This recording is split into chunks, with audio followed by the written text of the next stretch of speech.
What's up, guys? Welcome to Controller Culture by SCUF, a show where we collect some creators' most cherished gaming artifacts and run them on a trip down memory lane. Today we are here at Knowledge in Dallas, Texas with Toronto-based streamer who has over $200,000 in Warzone tournament wins. He's a beacon of entertainment and skill for his 860,000 Facebook gaming followers. SCUF creator ZLaner, aka ZLaner. Thanks for coming down. Thanks for having me. You ready to get into it? Yes, sir. Let's do it. All right, we've got a lot of gaming artifacts around the room, but before we get into it, I want to pull out this little pocket-sized piece of magic. Oh wow! And get your thoughts. Oh wow! This is a beautiful piece right here.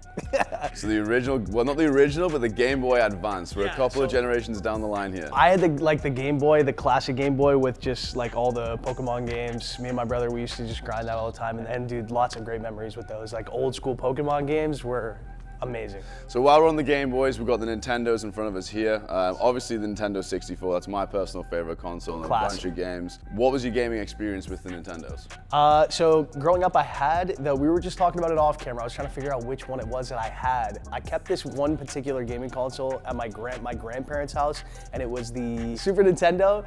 It was one with the games in the top, just like this, but it was like the more rounded, like purple buttons, smaller controller. Played that a ton when I was a kid, and my cousin had a 64, and that's where I got to play like Mario Kart, Dr. Mario. I don't know if you guys ever played that. That's like almost like Tetris. Yeah, you had to flip the pills. Yeah, that dude, I feel like I was pretty insane at those games. Cool, so before we move on, if you were to pick any of those games to do a playthrough now on stream, what would you do? Oh man.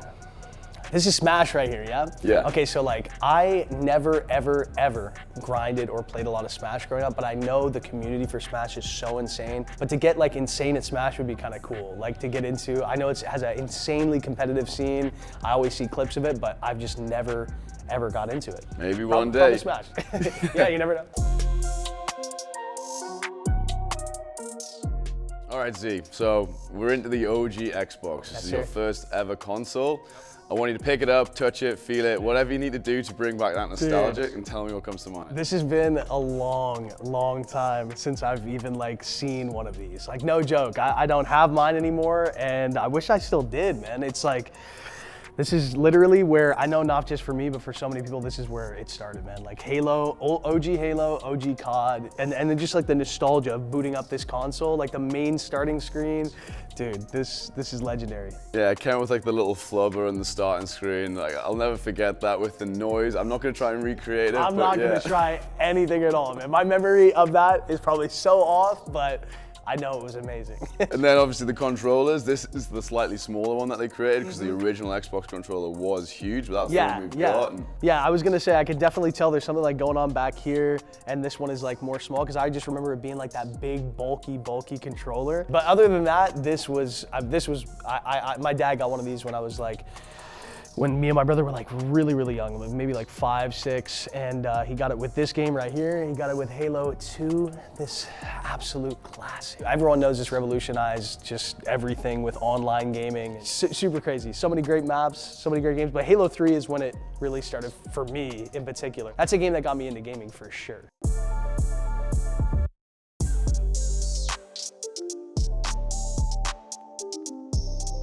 All right, Z, we're at the claw machine. It's the golden era of the Xbox 360. For me, this is where those single-player campaigns started to get really top spec. It's where the multiplayer changed to the online world like properly. This is where the mass gaming came in. What comes to mind for the Xbox 360? Like something that comes to mind is the UI of the OG Xbox 360 menu, your avatar, your friends list, like everything was just so sick. Being able to send messages, voice messages, like we all probably got the craziest voice messages after like a absolute stompage at MW2 or something. But yeah, man, this was just, I mean, dude, just again, like my childhood, bro. It's insane. We were talking about like this little thing that clips off here on the side. That's like the hard, yeah. We were talking about the hard drive, bro. It's been so long since I've even had this thing in my hands, but the amount of like troubleshooting I've done with these, the amount of consoles I have gone through, controllers, dude, it is insane for sure. And one of the things that comes to mind when I think of the Xbox 360, and especially the logo, was the introduction of achievements and the gamer score. Dude, yes, man. I used to watch like the achievement hunters all all the time. I used to love going for achievements, playing like the Halo campaigns. I mean, we got some dope campaigns in here, man. Splinter Cell was such a great game growing up. The Assassin's Creed games were sick too. I played, this is the best one, number 2, the whole Ezio, Auditory, like that whole family, those stories were the best ones, man. Those ones were so good. The one downside to that era Yeah. is when you turned this little bad boy on and it didn't go green. Oh, dude, yeah. The red ring of death. That was a bad time. Fortunately, I know a lot of people would have to maybe send their rig out, get a whole new rig. I luckily never ever had that issue. The only issue I ever had was getting the red ring, and then I'd shut it off, pull out the hard drive, wrap it in a towel, I don't even know, unplug the cords in the back, let it sit for a while, and usually I'd be good. But I never had to replace a console, luckily. So if you take a look down the little hatch, we've already won a prize, yes, let's sir. just say. Yes, sir. What we got? Boom.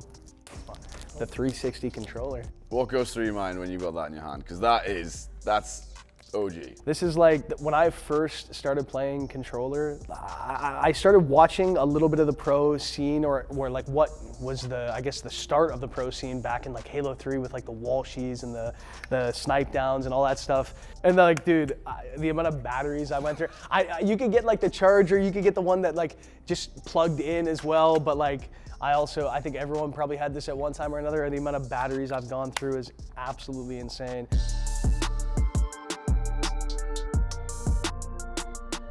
All right, so let's bring it into the modern day. We've got Warzone and you're a streamer, right? Yes. So we've been through all the history, we've been through the OG. Yep. Where did the streaming start? The streaming for me started with Fortnite, and then once Warzone came out, made the switch over to that, and yeah, the rest is history. Do you remember those early days when you turned the stream on? That feeling of like, was it nerves when you're not sure if people are going to turn up? How many viewers you had? At that time, I had just graduated high school when I started streaming, or was just about to, and I had like this conversation with my dad where I was like, listen, I'm just gonna take the next like 2 to 3 years, and I'm gonna really try this. Like I'm gonna still work my gigs and like be able to make a little bit to like pay whatever tiny small bills I had as a high school kid, whatever, still not moved out yet. So I kept doing that, working like a part-time job at Best Buy and and streaming on the side and just trying to make that happen. And I said I'll give myself 2 to 3 years, and then I'll recircle back and figure something out after. And luckily didn't have to do that. I mean, I started with Fortnite, I started streaming on Twitch, didn't really gain much traction for maybe like 6-7 months. And then ended up meeting a really, really cool dude named Dimes just by playing Fortnite.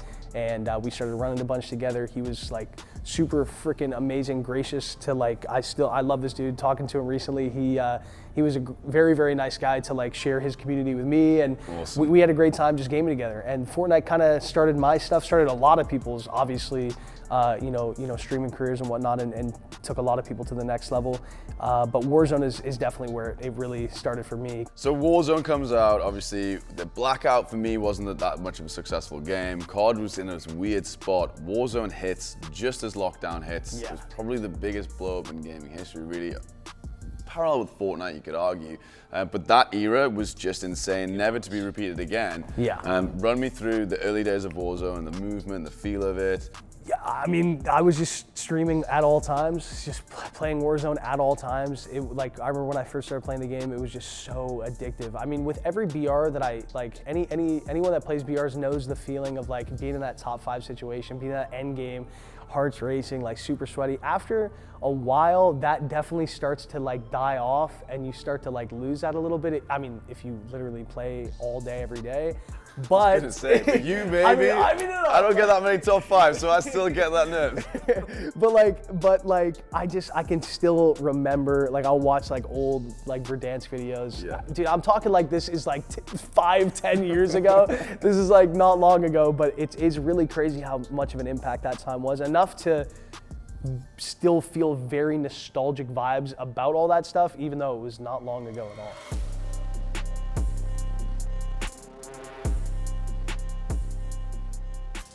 All right, Z, there's one artifact we've got here amongst all the shoes. There's one gaming piece. Yes, sir. The piece de resistance of this episode. It's It's your very own SCUF controller. Dude, it's so clean. I remember when I was talking to you guys and getting this thing set up, I just wanted to do, I mean, even with my logo in particular, when I was setting up my whole brand and everything, I wanted to have like almost like the Nike type of branding, just very less is more, simplistic, chill. I love the black and white. It's perfect. It's exactly what I want. Beauty. Yeah, simplicity, it's beautiful. I love it. The white on black is just a clean look always. Yeah, man, I love it. So how did that feel when SCUF first reached out and said, look, we're gonna do a controller just for you? A dream come true, man. I mean, not to be, I don't want to be cheesy, I don't want to be anything, but it really is that. I mean, I can't say it any other way, man. To have my own controller, and the fans can, I mean, they absolutely love it. It's been a success, man. The people always are sending me pictures of their brand new SCUF, and it blows my mind that that's even happening. I was gonna say, like, you just run us through, like, you know, players who are getting into gaming now, or the guys who just play standard. What are the advantages of the paddles? Like, how do they work? Like, well, dude, just keeping your thumbs on the thumbsticks. I mean, like, when it comes to any games, like even physical sports, like those small, minuscule, when you're at the top level of gaming or at the top level of sports, the differences between the players are not massive. You need to be able to find every edge that you possibly can, and keeping your thumbs on the thumbsticks, I always show this on stream, is super important. And whether you do it like this, keeping your thumbs on the thumbsticks, you got the paddles on the back, it allows you to do that. So then you can just click buttons back here instead of having to take the finger off and do this. You're always in control of your player, always in control. So keeping your thumbs on the thumbsticks is super important. So you're always able to aim, always able to just be able to have your hands on every button at all times. All right, Z. That brings us to a close for this episode of Controller Culture. Thank you very much for your time. I appreciate it. We've run through some ridiculously cool gaming artifacts. But before we go, let the people know what you've got going on and where they can find you. Yeah, I'm just always streaming, making content on my YouTube, Instagram, Facebook, TikTok, everything. At ZLaner is where you can find me. That's like all socials, yeah. That's all I'm doing, just streaming, gaming all the time, making content. That's what it's about. Yeah. Thank you very Appreciate much. it.